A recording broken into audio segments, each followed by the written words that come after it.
एहो करे जा तू कोरावा में आब बनल बा मुंड तो न बहिया छोराब। अरे हटी जी, अरे काहे भागतारू हो? का करी? एहो करे जा तू कोरावा में आब अपना बलमुआ के ना तोर पाब। सुनी ना, दर्द से फाटे का पार पियाबा, तोहरा तो सुझाता प्यार पियाबा। तो छोड़ता ना, तो छुआ नहीं छोड़ता ना डार पियाबा। तेरा से धरई बा बुखार पियाबा। अरे हटियो ने। Brand recording studio music by Gaurav Roshan.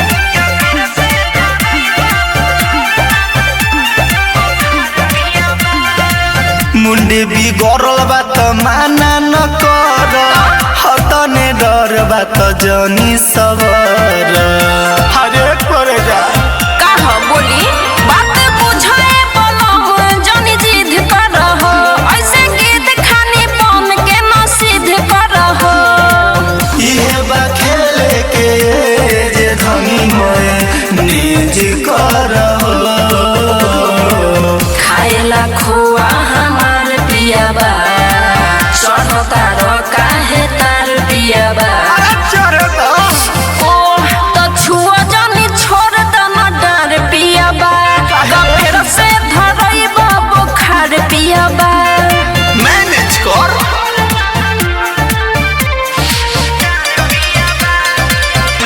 Music by Gaurav रोशन।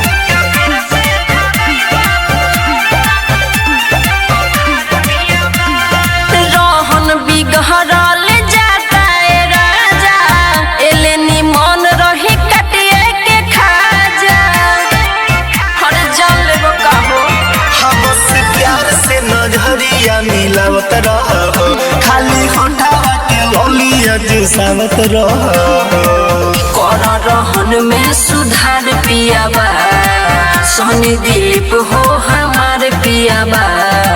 हर बात बुझी तो छुआ जा